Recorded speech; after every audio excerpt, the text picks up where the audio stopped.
Minister, good morning to you. So, these attacks, what's driving them? And importantly, how are you as government characterizing them? Is it xenophobia?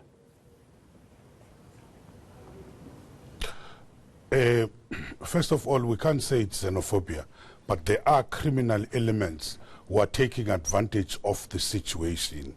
The source of this whole matter is, it's a contestation about the resources, the issues.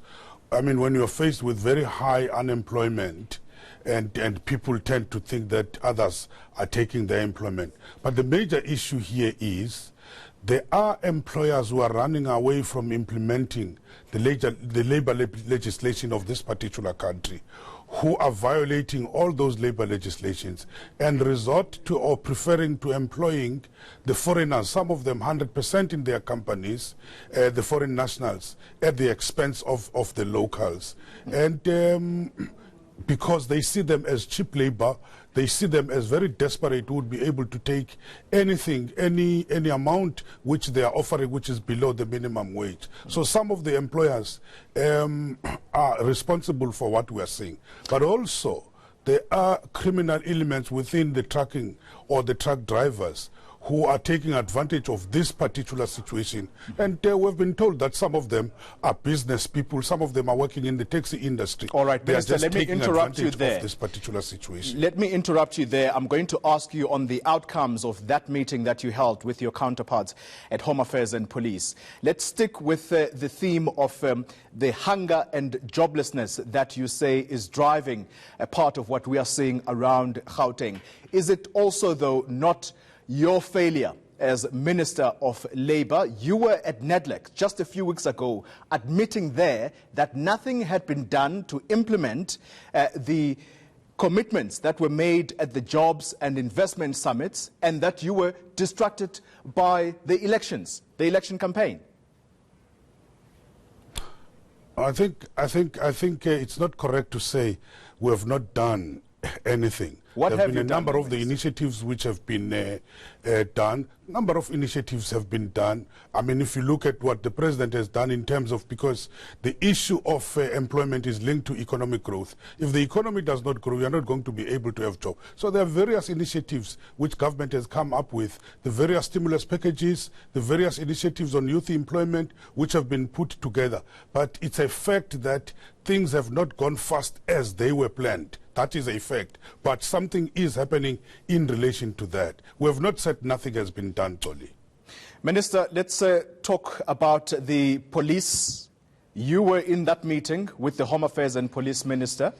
Where is South Africa's intelligence services?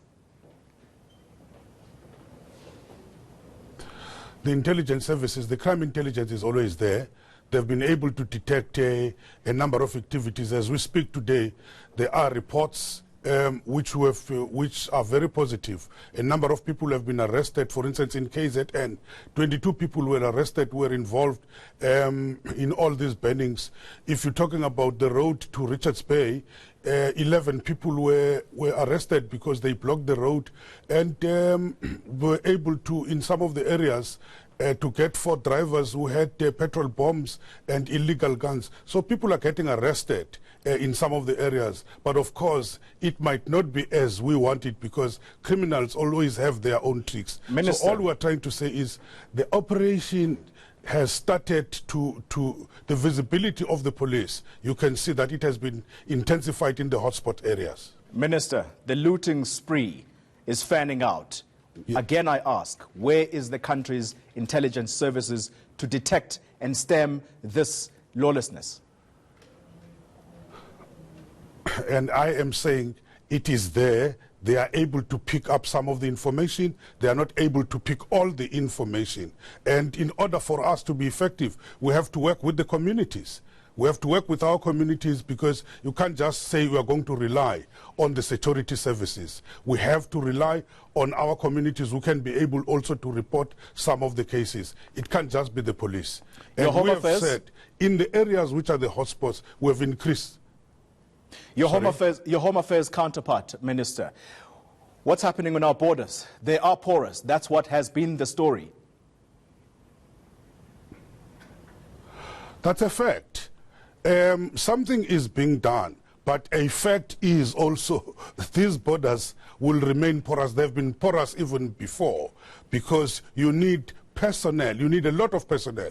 And the question is going to be, are we able to have those thousands of the people whom we can employ and sacrifice the other services in order just to guard the borders? They are trying their level best, but it's something which I think the security cluster is also discussing on how to improve the situation. Minister, just as a final question to you, we have the World Economic Forum specifically focusing on Africa. You have African heads of state who are in the country and are witnessing the mayhem that is on our streets today. What message do they walk away with, and what becomes of the intra-Africa trade? In terms of our action plan, we have said this matter which the phenomenon we are seeing now, it's taking another angle. It's a regional matter.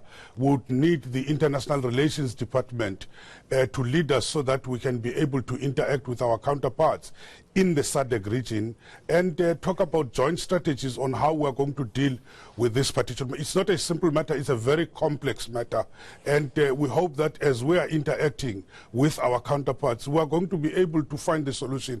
But also, the ministers of labor this year and in SADC are going to be discussing the whole question of migratory policy as related to issues of labor. And remember, these are very complex issues, or it's a complex phenomenon which is facing the whole world. Minister, thank you very much for your time. Employment and Labour Minister Thulas Nxesi joining us from our Cape Town studios.